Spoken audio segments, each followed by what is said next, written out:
Hello everyone. आज हम लोग डिस्कस करने वाले हैं फास्फोरस के ऑक्सी अम्लों की संरचना के बारे में, structure of oxy acids of phosphorus. तो फास्फोरस के ऑक्सी अम्लों की संरचना के बारे में आज हम डिस्कस करेंगे। तो उसके संरचना के बारे में जानने के पहले हम ये जानेंगे कि फास्फोरस के ऑक्सी अम्ल कौन कौन से हैं और उनके नाम क्या हैं। तो चलिए शुरू करते हैं। ये जो दो फास्फोरस हैं H3PO3 और H3PO4, ये दोनों फास्फोरस मूल फास्फोरस है। मूल मतलब जितने भी हम ऑक्सी अम्ल बनाएंगे इन्हीं दोनों फास्फोरस से बनाएंगे। Is that clear? तो पहले तो हम इसका नाम समझ लेते हैं। इसका नाम क्या है? हम इसको सिंपली बोलते हैं फास्फोरस एसिड। फास्फोरस एसिड हम इसको क्या बोलते हैं? इसको बोलते हैं फास्फोरिक एसिड। इसको क्या बोलते हैं बच्चों? Phosphoric acid. इसको आर्थोफास्फोरिक एसिड भी बोला जाता है, या तो आप सिंपल फास्फोरिक एसिड भी बोल सकते हैं। तो ये दोनों क्या है? मूल है, जड़ है। जितने भी हम ऑक्सी अम्ल बनाएंगे इन्हीं दोनों अम्लों से बनाएंगे। तो इन दोनों अम्ल को आप एकदम अच्छे से अपने दिमाग में बिठा लो। H3PO3 का नाम क्या है? Phosphorus acid. और H3PO4 का नाम क्या है? फास्फोरिक एसिड, या फिर इसी को आप बोल सकते हो ऑर्थोफॉस्फोरिक एसिड। तो चलिए इन्हीं दोनों से हम अलग अलग ऑक्सी अम्ल बनाते हैं, अलग अलग ऑक्सी एसिड बनाते हैं। तो कैसे बनाया जाता है, चलिए अब हम इसको समझते हैं।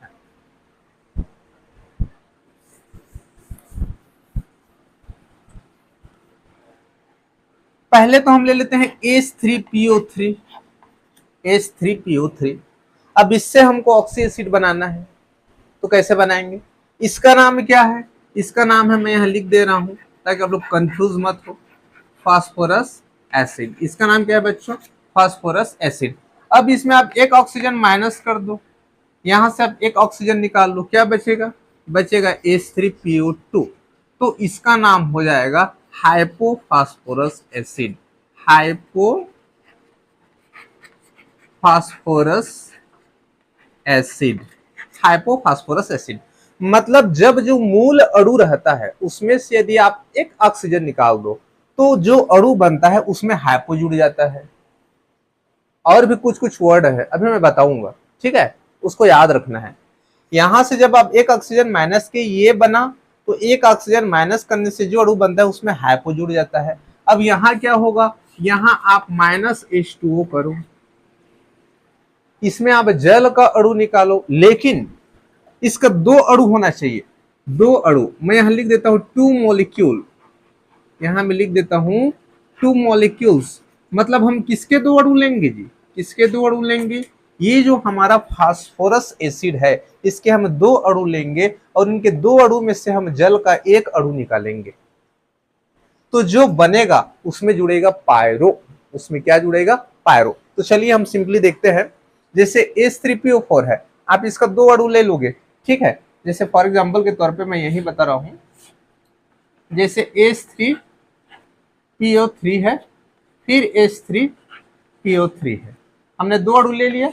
अब इसमें आप जल का एक अणु माइनस कर दो, मतलब हाइड्रोजन यहाँ 3 और 3 6 है, तो 6 में आप दो हाइड्रोजन निकाल दोगे तो क्या बचेगा? 4 बचेगा। तो आप लिख दो H4, ठीक है? मैं कहाँ लिखूं?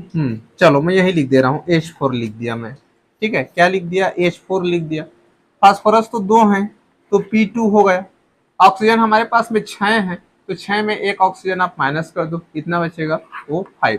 तो H4P2O5 क्या बन गया? नया ऑक्सी एसिड क्या बन गया? H4P2O5।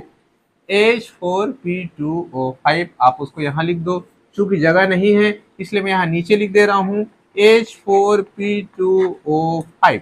ये हमने लिख दिया। तो जब इसके दो मॉलिक्यूल्स में से जल के एक अणु आप निकालोगे तो उसके नाम में जुड़ता है पायरो। तो इसका नाम क्या हो जाएगा बच्चों? पायरो। Pyrophosphoric acid. ये हो गया हमारा पायरोफॉस्फोरिक एसिड।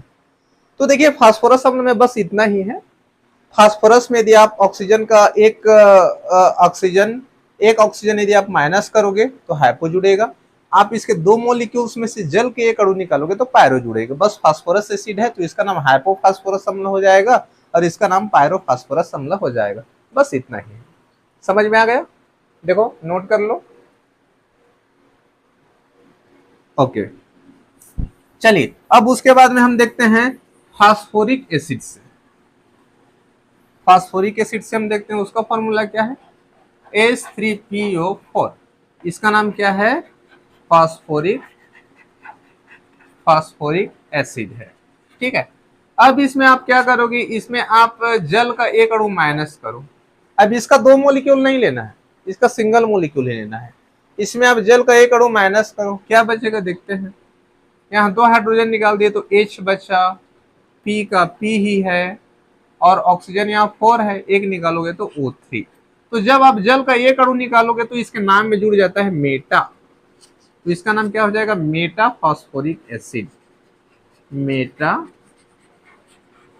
फास्फोरिक एसिड, ये हो गया मेटा फास्फोरिक एसिड। और सिंपल आप इसमें क्या करोगे, जैसा उसमें किए थे, इसका दो मॉलिक्यूल्स लो और उसमें जल का एक अणु निकालो। तो मैं यहाँ लिख देता हूँ 2 मॉलिक्यूल्स। किसके दो मॉलिक्यूल्स लेना है, इसके, किसके, इसके मतलब कौन, फास्फोरिक एसिड। अब इसके दो मॉलिक्यूल्स लो। चलिए फिर से हम यहाँ सिंपली हम रफ कार्य करते हैं, H3PO4 और हमारे पास में है H3PO4। अब इसमें से अब जल का एक अणु माइनस करो। तो चलिए यहाँ हमारे पास में 6 हाइड्रोजन है, 6 में 2 हाइड्रोजन निकाल दो, कितना बचेगा 4। फास्फोरस निकालना नहीं है, P2। ऑक्सीजन यहाँ 4 और 4 8 है, 8 में एक निकाल दिए तो कितना बचा 7। तो H4P2O7। तो यहाँ क्या बन गया, H4P2O7 ये बन गए हमारे पास में। तो आपको पता है जब इसके दो मॉलिक्यूल जो मूल अणु हैं, इसके दो अणुओं में से जल का एक अणु आप निकाल दिए तो क्या जुड़ता है, आपको पता है, आपको पता है, क्या पता है, क्या जुड़ता है, चलिए बताइए, जल्दी बताइए। पायरो जुड़ता है, बहुत बढ़िया, ये हो गया पायरो फास्फोरिक एसिड, ये हो गया पायरोफास्फोरिक एसिड। देखिए बड़ा सिंपल है, फास्फोरिक एसिड है, जल का एक अणु निकाले बन गया मेटाफास्फोरिक एसिड। जब जल के एक अणु निकाले इसके दो अणु में से तो पायरोफास्फोरिक एसिड बन गए। कितना सिंपल है, इट्स वेरी सिंपल। चलिए नोट कर लीजिए, ये हो गया। अब इसके बाद में हम कुछ और देख लेते हैं, इसी से हम और कुछ निकाल के देखते हैं। चलिए ठीक है, मैं यहाँ थोड़ा सा मैं मीठा दे रहा हूँ क्योंकि जगह थोड़ा शॉर्टेज है इसलिए। ये हो गया और मैं मीठा दे रहा हूं इसको, ठीक है, इन्हीं दोनों से हमको बनाना है, क्लियर ना। तो यदि मान ले जाए इसमें, यदि मैं एक ऑक्सीजन प्लस कर दूं, यदि मैं इसमें एक ऑक्सीजन प्लस कर दूं फास्फोरिक एसिड में ना, यदि मैं एक ऑक्सीजन प्लस कर दूं तो क्या बनेगा, H3PO5 बनेगा। तो जब मैं एक ऑक्सीजन प्लस करता हूं तो इस टाइप का कुछ बॉन्ड बनता है, आपको स्ट्रक्चर में पता चलेगा। ये जो बॉन्ड है इसको हम बोलते हैं पर ऑक्सो बॉन्ड। क्या बोलते हैं, पर ऑक्सो बॉन्ड। तो इसलिए इसके नाम के पहले जुड़ जाता है पर ऑक्सो, तो इसका नाम क्या हो जाएगा, पर ऑक्सो फास्फोरिक एसिड। चूंकि फास्फोरिक एसिड एक है इसलिए यहाँ मोनो भी लिखा जाता है, आप चाहो तो लिख सकते हो, नहीं तो कोई दिक्कत नहीं, मोनोफॉस्फोरिक एसिड, मोनोफॉस्फोरिक एसिड। देखना नाम को उधर मिक्स मत कर देना, ठीक है ना। मैं इसको नीचे में लिख दे रहा हूं, पर ऑक्सो मोनो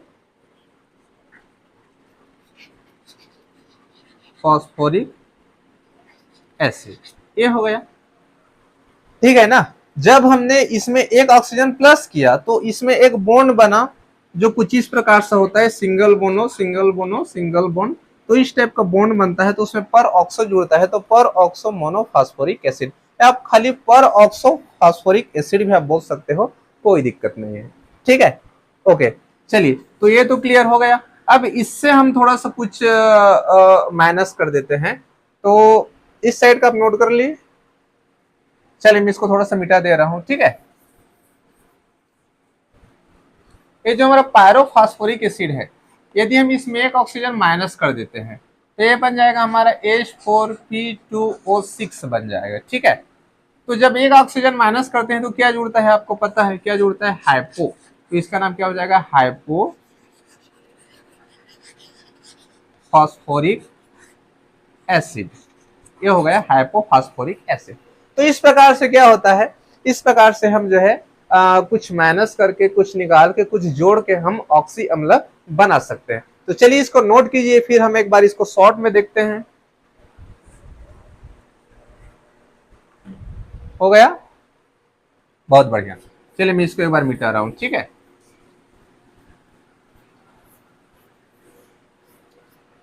तो चलिए बताइए कौन कौन सा वर्ड इसमें ऐड होता है। चलिए बताइए, ऐड होता है इसमें हाइपो, और ऐड होता है पायरो, और होता है मेटा। यदि पर ऑक्सो बन है तो पर ऑक्सो उसमें ऐड होता है। ठीक है, अच्छा हाइपो कब ऐड होता है, जब जो मूल अणु है उसमें एक ऑक्सीजन आप माइनस कर दोगे। एक ऑक्सीजन जब आप माइनस करोगे तो उसमें हाइपो जुड़ जाता है। और जब इसमें आप जल का एक अणु निकालोगे, लेकिन जो मूल अणु है वो कितना होना चाहिए, 2 मॉलिक्यूल्स होना चाहिए। इस बात को आपको ध्यान देना है। जब जो मूल अणु है उसके 2 मॉलिक्यूल्स में से यदि आप जल के एक मॉलिक्यूल निकालते हो तो क्या जुड़ता है, पायरो जुड़ता है। ठीक है, अब उसके बाद मेटा कब जुड़ता है, जब आप जल का एक अणु माइनस करोगे, जल का एक अणु निकालोगे, इसमें 2 मॉलिक्यूल्स लेने की जरूरत नहीं है। जो मूल अणु है वो एक ही होगा, और उस एक ही अणु में से आप जल का एक अणु निकालोगे तो क्या जुड़ता है, मेटा जुड़ता है। ये एकदम क्लियर हो गया। ओके, और एक और क्या जुड़ता है, पर ऑक्सो। ये तो आपको पता ही है। पर ऑक्सो कब जुड़ता है, जब बॉन्ड कुछ इस प्रकार से बने, यदि आप एक ऑक्सीजन इसमें प्लस करोगे और प्लस करने के बाद में यदि जो बॉन्ड है कुछ इस प्रकार से बनता है, ठीक है ना, तो उसके नाम में क्या जुड़ जाएगा, पर ऑक्सो जुड़ जाएगा। तो बस इतना ही है, ज्यादा कुछ नहीं, सिंपल है। चलो एक बार इसको याद कर लो फटाफट अपने माइंड में। चलिए फटाफट से याद कीजिए। जब एक ऑक्सीजन माइनस करोगे तो हाइपो जुड़ेगा। जो मूल अणु है वो 2 होगा, यदि उसमें जल का एक अणु निकालोगे तो पायरो जुड़ेगा। मूल अणु एक ही होगा, यदि आप उसमें जल का एक ही अणु निकालोगे तो मेटा जुड़ेगा। जब आप एक ऑक्सीजन प्लस करोगे और उसमें कुछ इस प्रकार सब बॉन्ड बनता है तो उसमें पर ऑक्सो जुड़ेगा। तो ये हो गया, सिंपल सा एक फार्मूला टाइप सा है, आप इसको याद रख सकते हो। तो चलिए इसको नोट कर लीजिए, फिर उसके बाद हम देखते हैं सभी का एक एक स्ट्रक्चर, सभी का एक एक संरचना। ओके,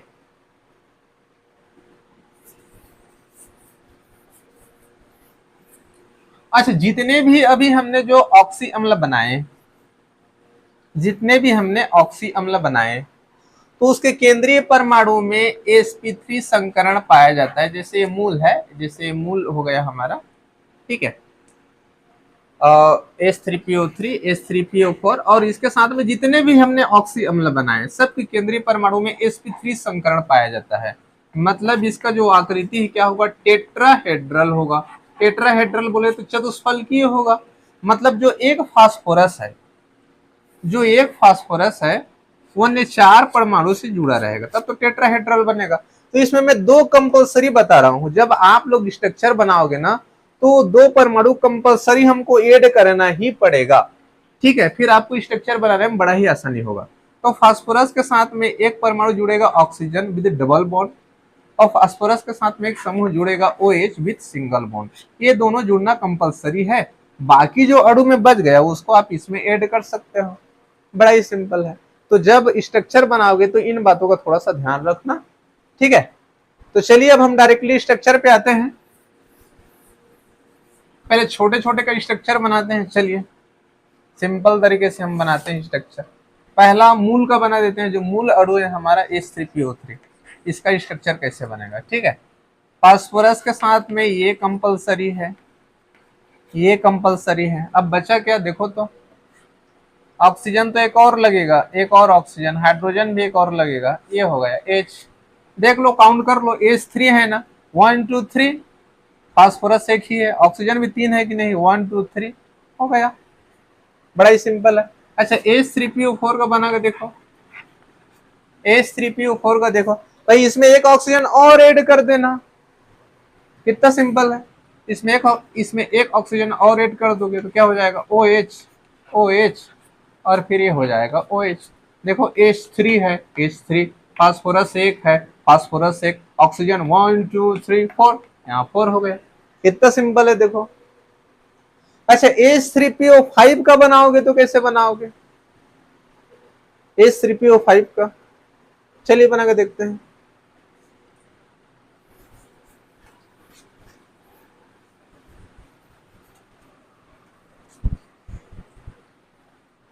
H3PO5 का कैसे बनेगा, फास्फोरस के साथ में ये कंपलसरी है, ये भी कंपलसरी है, ये भी,